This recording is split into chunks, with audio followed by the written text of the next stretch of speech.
So in today's lecture, we are going to study another type of relation, okay, that is transitive relation.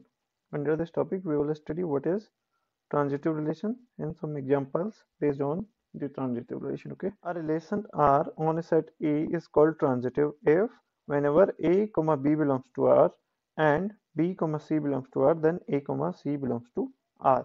For all A, B, C belongs to A, ठीक है। देखते हैं इसकी meaning क्या है। एक set capital A है जिसके मेंबर्स हैं ए बी सी, ठीक है। इस सेट से ही हमने एक रिलेशन ड्रॉ किया हुआ है और हम उस रिलेशन को ट्रांजिटिव कब बोल रहे हैं, जब एक ऑर्डर्ड पेयर ए बी उस रिलेशन को बिलोंग करता है, एक दूसरा ऑर्डर्ड पेयर बी सी भी उस रिलेशन को बिलोंग करता है, तो ए सी भी उस रिलेशन को बिलोंग करना चाहिए, तभी हमारा रिलेशन क्या बन जाएगा, ट्रांजिटिव, ठीक है। तो अब हम देखते हैं पहले और दूसरे ऑर्डर्ड पेयर में बी पार्ट हमारा कॉमन है, ठीक है। पहले ऑर्डर पेयर का सेकेंड एलिमेंट और दूसरे ऑर्डर पेयर का फर्स्ट एलिमेंट। तो हमने जो तीसरा ऑर्डर पेयर देखना है वो कैसे चेक करना है, ए और सी, ठीक है। पहले का पहला और दूसरे का दूसरा एलिमेंट। तो कुछ एग्जांपल से इसे समझते हैं, ठीक है। फर्स्ट एग्जांपल में एक सेट ए गिवन है जिसके 4 एलिमेंट हैं 1 2 3 4। इसी सेट पे बेस्ड 6 रिलेशन हमको गिवन है और हमें वन बाय वन चेक करके बताना है क्या ये ट्रांजिटिव होंगे या नहीं, ठीक है। तो हमें करना क्या है, हमें ऐसे ऑर्डर्ड पेयर ढूंढने हैं जिसमें A B belongs to R and B C belongs to R, ऐसी कोई कंडीशन हो, मतलब बी पार्ट दोनों में कॉमन हो। तो उससे कंक्लूजन क्या आना चाहिए, ए सी बिलोंग्स टू आर, मतलब ए सी वाला पेयर भी उस रिलेशन का पार्ट होना चाहिए, ठीक है। तो हमें ऐसा पेयर हम ढूंढने की कोशिश करेंगे जो ट्रांजिटिविटी नहीं फॉलो करता है। तो हमारा जो आंसर हो जाएगा वो क्या हो जाएगा कि रिलेशन ट्रांजिटिव नहीं है, ठीक है। तो अगर मैं पहले के दो पेयर्स की बात करूं, इसमें भी बी पार्ट कॉमन है, तो इनके लिए ट्रांजिटिविटी होल्ड करेगी, ठीक है। 1 होल्ड करेगा। नेक्स्ट के लिए अगर देखें तो इस वाले केस के लिए 3 4 4 अब इसका बी पार्ट क्या हो गया, 4, ठीक है। तो कौन सा पेयर ट्रांजिटिव होने के लिए इस रिलेशन में होना चाहिए, 3 1, ठीक है। ए और इसको बी माने, इसको बी सी, तो ए सी क्या हो जाएगा 3 1। तो इस रिलेशन में 3 1 नहीं प्रेजेंट है, तो ये ट्रांजिटिव नहीं होगा, ठीक है। तो हमें ऐसा ही पेयर ढूंढना है जो नहीं प्रेजेंट हो, ठीक है, ट्रांजिटिविटी के लिए। नेक्स्ट 1 1 1 2, तो पहले दो पेयर से तो 1 2 आएगा ए सी, बट वो प्रेजेंट है। नेक्स्ट 1 2 2 1, ठीक है। तो इसमें क्या कॉमन आया 2, तो 1 1 होना चाहिए, ये पहला पेयर है। बट क्या ये रिलेशन ट्रांजिटिव है, अभी तक ये देख के क्या लग रहा है कि रिलेशन ट्रांजिटिव है। अब अगर सेम क्वेश्चन में मैं ऑर्डर्ड पेयर की पोजीशन चेंज कर दूं, ठीक है, क्या ऐसा हम कर सकते हैं? तो आंसर है हाँ, हम ऐसा कर सकते हैं, ठीक है, क्योंकि ये क्या है, सेट है। सेट का एक एलिमेंट ये है, दूसरा ये है, तीसरा ये है। केवल मैं इनकी पोजीशन चेंज कर रहा हूँ, ठीक है। ऑर्डर्ड पेयर के एलिमेंट्स की पोजीशन नहीं चेंज करनी है, ठीक है। 2 1 को 1 2 नहीं लिख सकता, बट 1 2 और 2 1 इनकी मैं पोजीशन चेंज कर सकता हूँ, ठीक है। तो अगर मैंने 1 1 पहले को पहले रहने दिया, अब तीसरा वाला जो ऑर्डर्ड पेयर था इसको पहले लिख लिया है बस, 2 1, और दूसरे को 1 2 लास्ट में लिख लिया, ठीक है। इससे कंफ्यूज नहीं होना है क्योंकि यहाँ पे सेम है 1 2 2 1, तो इससे कंफ्यूज हमें नहीं होना है, ठीक है।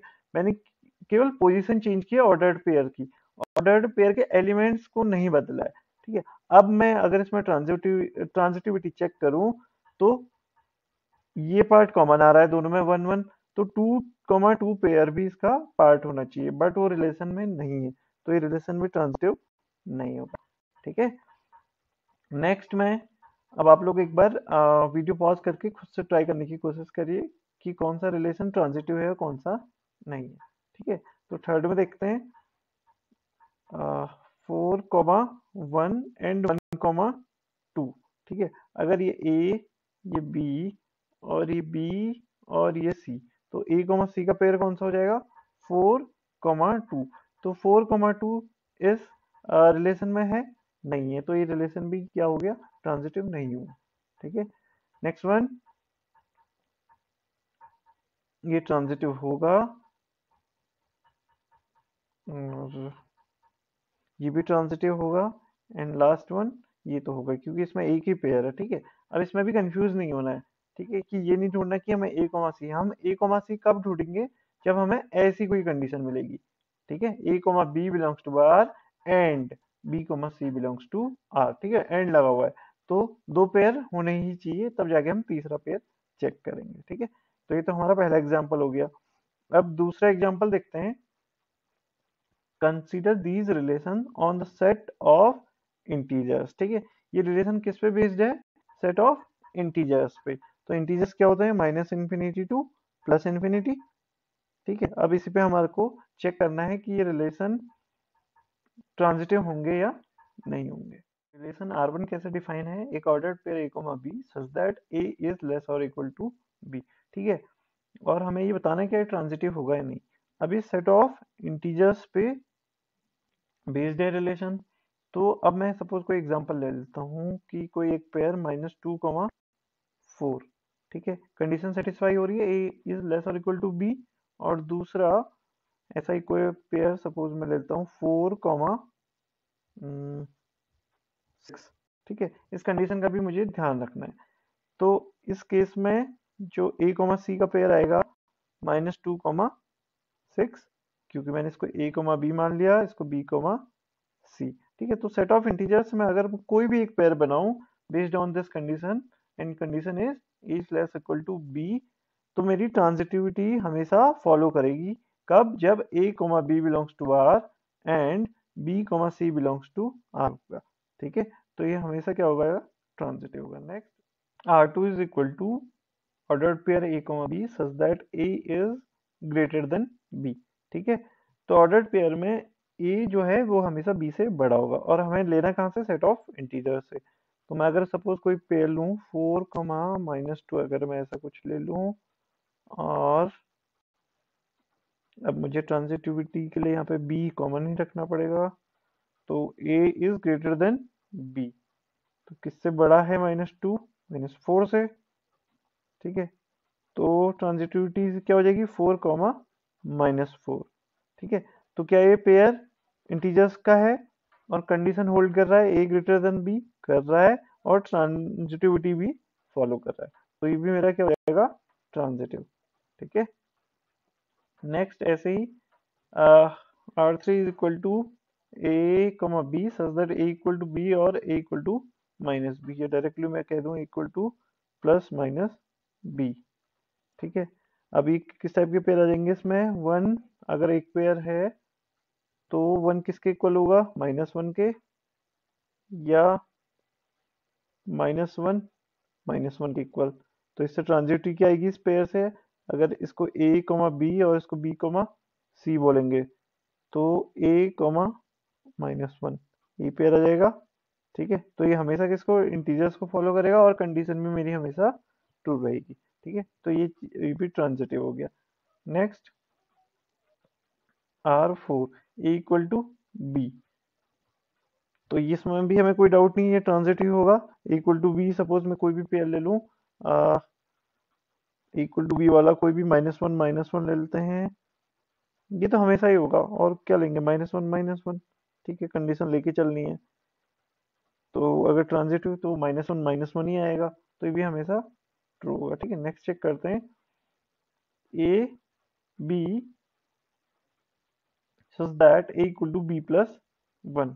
ठीक है, अब इसमें ए की वैल्यू बी से एक ज्यादा हमें रखनी है। ठीक है, ऑर्डर्ड पेयर में अगर बी, ए की वैल्यू बी से एक ज्यादा रखनी है, अगर बी 3 में ले लूं तो ए क्या हो जाएगा?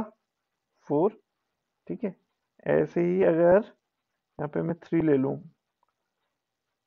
तो ये हो जाएगा 2b। ठीक है, कंडीशन भी सेटिस्फाई होनी चाहिए, ए इक्वल टू बी प्लस 1, यानी 3 + 1 4, और यहाँ पे 2 + 1 3। ठीक है, कंडीशन सेटिस्फाई हो रही है। अब इसको ए बी, इसको बी सी मान लूँ तो ये क्या आ जाएगा? 4, 2, ए कॉमा सी बिलोंग करना चाहिए इंटीजर्स को। बट ये क्या कंडीशन सेटिस्फाई हो रही है? ए इक्वल टू बी प्लस 1 वाली, ये अगर इसको a और इसको b + 1, तो 2 + 1 तो 3 होना चाहिए, बट ये कंडीशन सेटिस्फाई नहीं हो रही, तो ये रिलेशन ट्रांजिटिव नहीं होगा। और last, A plus B is less और इक्वल टू 3। ठीक है, अब हमें ऑर्डर्ड पेयर कुछ लेने हैं जो इस कंडीशन को सेटिस्फाई करे, ए प्लस बी इज लेस और इक्वल टू 3। ठीक है, तो देखते हैं, अगर मैं लूँ 2, 0, तो 2 + 0 इज इक्वल टू 2 <3। ठीक, कंडीशन सेटिस्फाई। दूसरा पेयर अगर मैं ले लूँ 0, 2, इन दोनों का सम भी क्या हो गया 2, और लेस इक्वल टू 3 है। अब इसको ए कॉमा बी बोलता हूँ और इसको बी कॉमा सी। तो ए कॉमा सी ट्रांजिटिव होगा। ठीक है, तो पेयर क्या आ जाएगा मेरा 2, 2। बट अगर ए प्लस बी करूँ तो 2 + 2 इज इक्वल टू 4। क्या ये लेस देन 3 है? नहीं है। ठीक है, तो यहाँ पे कंडीशन क्या हो जा रही है, फॉल्स हो जा रही है, तो ये भी क्या हो जाएगा, ट्रांजिटिव नहीं होगा। ठीक है, तो हमें जनरलाइज करते हुए चलना है। पहले हम एक एग्जांपल लेंगे, फिर जनरलाइज कर देंगे। तो ये कुछ एग्जांपल्स थे हमारे ट्रांजिटिव रिलेशन के। अब हम नेक्स्ट लेक्चर में पढ़ेंगे इक्विवेलेंस रिलेशन। ठीक है, थैंक यू।